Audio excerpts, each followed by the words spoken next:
안녕하세요, 한참 변호사입니다. 오늘 말씀드릴 주제는 사기 이혼 소송, 부제는 아깝다, 끝내버릴 수 있었는데 입니다.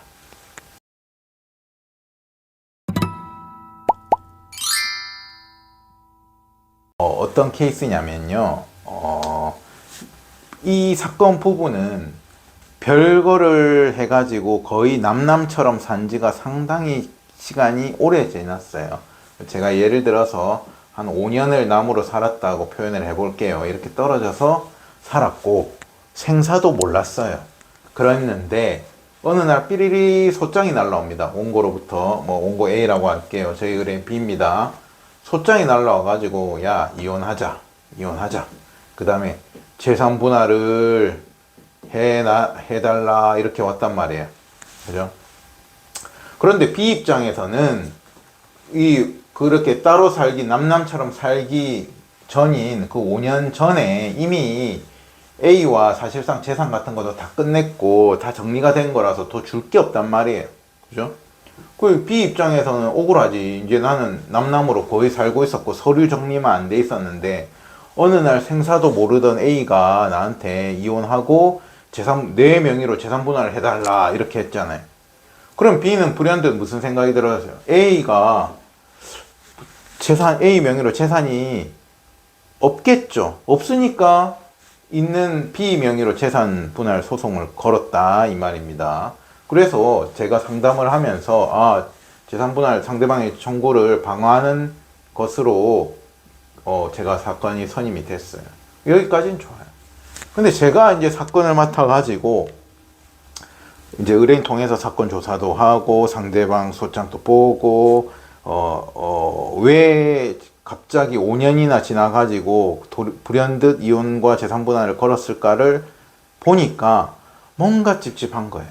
그러니까 B 진술에 따르면은 A가 모를 리가 없는 내용이 A의 소장에서 잘못 기재가 되어 있어요. 5기가 잘못 기재된 내용들이 많고 사실관계가. 그리고 A가 수소문해 보니까 병원에 입원해 있다는 거예요. 입원해 있대. 그리고 또 수소문 해보니까 그 A가 활동하던 곳에 A의 가족들이, A는 안 보이고 가족들이, 형제들이 왔다 갔다 거리는데, A의 형제들이 왔다 갔다 거리는데 A는 안 보이고 A는 입원해 있다고 하고 무슨 병인지 모르고. 그러면 소장 내용도 뭔가 이상하고, 입원해 있다, 당사자가 또 소송을 하려면 내가 멀쩡할 때 하면 되지, 입원해 있을 때 한다고 하고 형제들이 왔다 갔다 거리기 시작하고. 그래서 과연 제가 의구심이 든 것은 이 소장을 A가 과연 작성한 게 맞을까라는 의문이 들어요. 만약에 입원해 있는데 우리는 거의 생사도 모르고 살았기 때문에 A가 멀쩡한 상태인지 생사를 왔다 갔다 하는 상태인지를 모르죠. 근데 만약에 제가 생각을 해봤는데 A가 입원해가지고 생과 사로 오갈 정도로 중병에 걸려 있다. 그러니까 A가 곧 죽을 것 같다. 내지는 A한테 정신병이 있다든지 이런 문제가 있어가지고 A의 형제들이 A는 어차피 재산이 없으니까 상속받을 재산이 없는데 A의 형제들이 생각할 때 A가 5년 전에 B랑 사실상 이혼은 했지만 법률상 이혼은 안 돼 있고 B 명의로 재산이 현재 남아있지 않을까? 그렇게 해서 A의 명의를 사칭해서 마치 A가 어차피 B는 모를 테니까 생사도 몰랐으니까 A의 형제들이 사칭해서 소송을 걸은 것 같다는 생각에 이릅니다. 제가. 그래서 처음에는 재산 분할을 5년 전에 다 했고 줄 게 없고 이렇게 이제 내용을 쓰다가 제가 의뢰인을 설득을 해요. 도저히 제가 찝찝하다. 이거 A가 제기하지 않았을 소송인 것 같다. A는 정작 의사가 입원해 있는 상태고 A의 형제들이 제기한 소송이 아니겠는가. A의 형제들이 제기한 소송이면 어떻게 되냐면요, 이게 지금 이 두 분이서 A와 B가 이미 이혼된 상태는 아니잖아요. 법률상 이혼이 안 돼 있는 상태이기 때문에 재산 분할은 변론으로 하고 이혼이 돼야지 재산 분할 문제가 있는데, 이 이혼 청구권은 1심 전속적 권리라고 표현하거든요. 즉 당사자가 아니면 그 누구도 대리해서 행사할 수 없다는 거예요. 특히나 뭐 A가 죽은 것도 아니고 사망한 것도 아니기 때문에 결론은 A의 형제들이 만약에 소송을 시작한 거면 A도 모르게 소송을 시작한 거면 이건 거의 사기 이혼 소송에 해당이 되죠. 그래서 제가 의뢰인 B한테 설득을 합니다. 이거 상대방이 진짜 의사 멀쩡한지, 자기가 제기한 이혼 소송이 맞는지는 확인하고 넘어가자. 그 다음에 답변을 하면 되고, 만약에 이게 진짜로 A 형제들이 제기한 소송이면 그 자체로 각하 내지는 기각될 사유에 해당되니까 어차피 이혼 자체를 날려버리면 재산 분할의 문제는 어차피 안 된다. 어차피 A는 입원해 있는 건강 상태라고 하니까 A보다는 B가 더 오래 살 거 아니에요. 뭐 B가 고령자도 아니고. 그렇기 때문에 굳이 우리 입장에서 뭐 이혼을 당장 해야 될 입장도, 뭐 서류상 이혼을 당장 해야 될 필요성도 없고, 그러면은 이혼을 날려버리면 재산분할 문제는 당연히 날아가 버리기 때문에 굳이 재산분할 다툼을 구체적으로 안 해도 되지 않겠냐. 그러면 상대방 거를 다 날릴 수 있겠다. 이렇게 해서 제가 법원에다가 이런 의구점을 제기를 합니다. A는 입원해 있다고 하고 도저히 A가 모를 수 없는 사실관계에 대해서 이상한 내용으로 소장이 대충 써져 있고, 그래서 이 A의 의사가 맞는지를 조금 먼저 확인을 해야겠습니다. 그렇기 때문에 우린 피고잖아요. 원고 대리인한테, 원고 쪽에 변호사가 있으니까 A가 자기 의사로 제기했다는 거, 의사가 멀쩡하다는 거를 동영상 하나만 찍어서 제출해 달랬어. 내가 뭐 출석까지도 필요 없고, 동영상을 내 멀쩡하다는 거를, 내가 원해서 이혼 소송을 제기한 거라는 거를 동영상을 하나 내세요 이랬단 말이에요. 일단 동영상을 내라 요구를 했어요.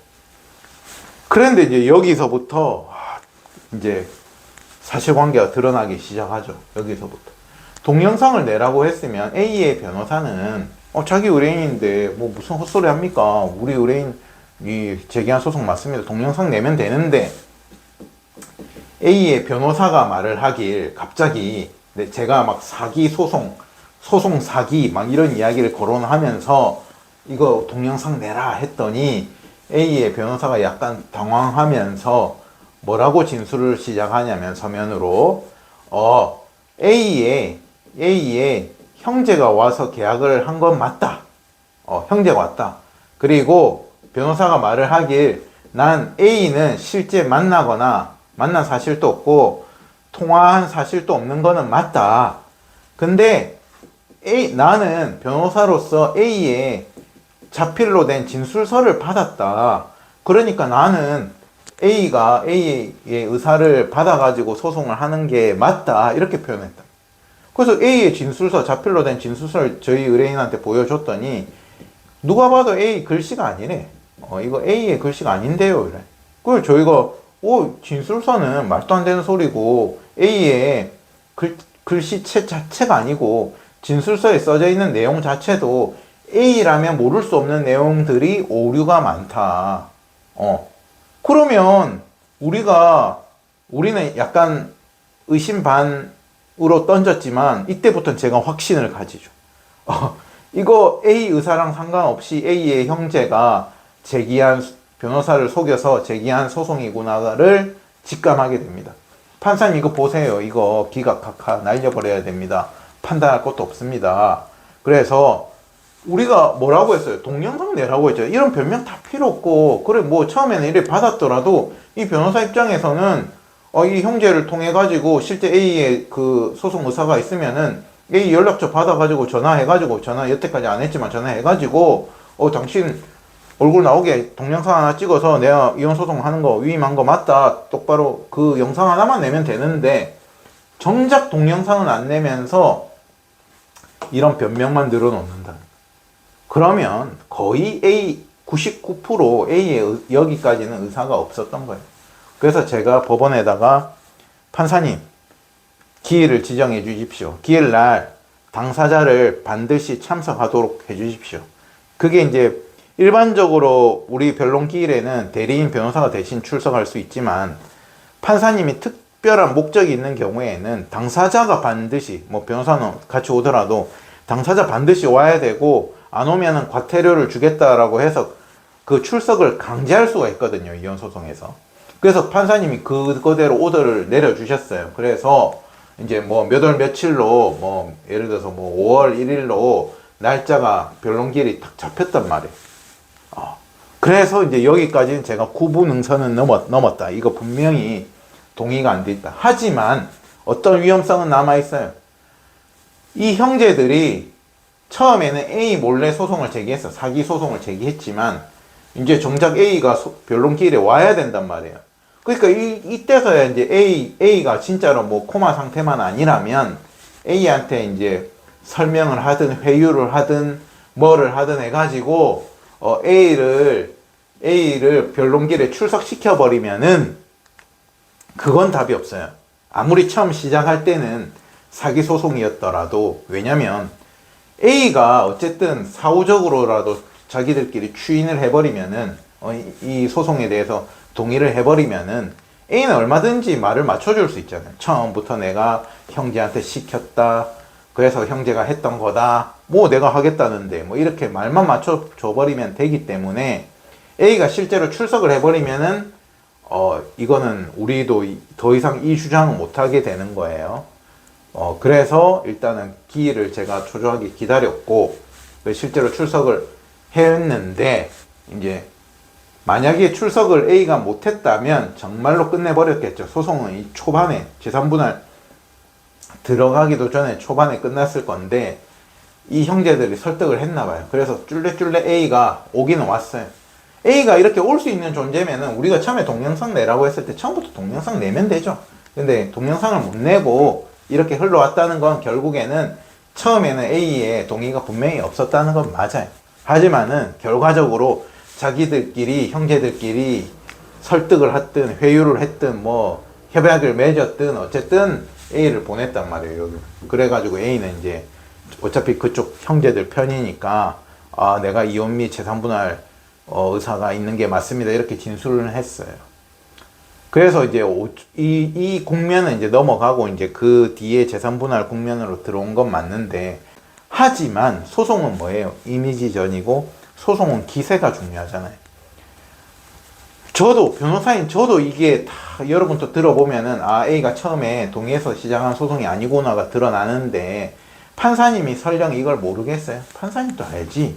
판사님도 처음에는 형제들이 무단으로 제기된 소송이었고 형제들이 설득 해가지고 결국에는 A를 보냈고 결과적으로 동의는 됐기 때문에 어쩔 수 없다. 이혼 소송은 계속 진행은 된다. ing로 된다.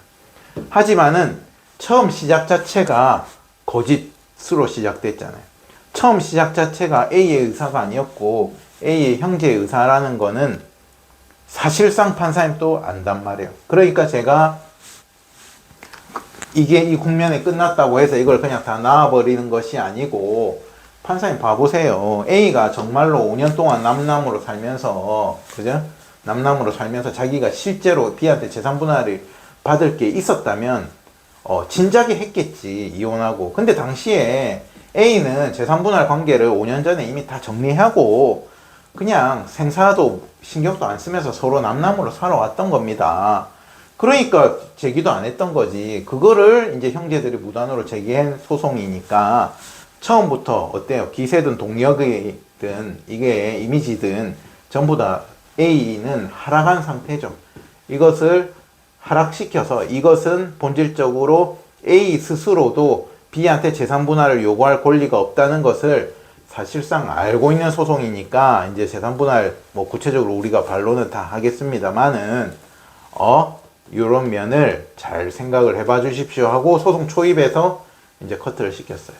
그래서 사실은 제가 이 소송하면서 이게 A가 그 정해진 기일날 출석만 못했다면 아주 시원하게 그냥 한 방에 끝내버린 사례로 영상을 한번 찍고 싶은 거였는데 출석을 하는 바람에 제가 조금 바람은 빠졌지만 어쨌든 이런 케이스도 있다는 거예요. 그래서 사건을 바라볼 때 실질적으로 바라봐야 됩니다. 그냥 의뢰인께서 재산분할 방어해달라, 막아달라, 기각시켜달라 라고 하지만은 실질적으로 사건을 봤을 때 만약에 이게 A가 출석을 못해서 날라갔다면 정말로 그냥 무조건 100% 이긴 소송이 되는 거잖아요.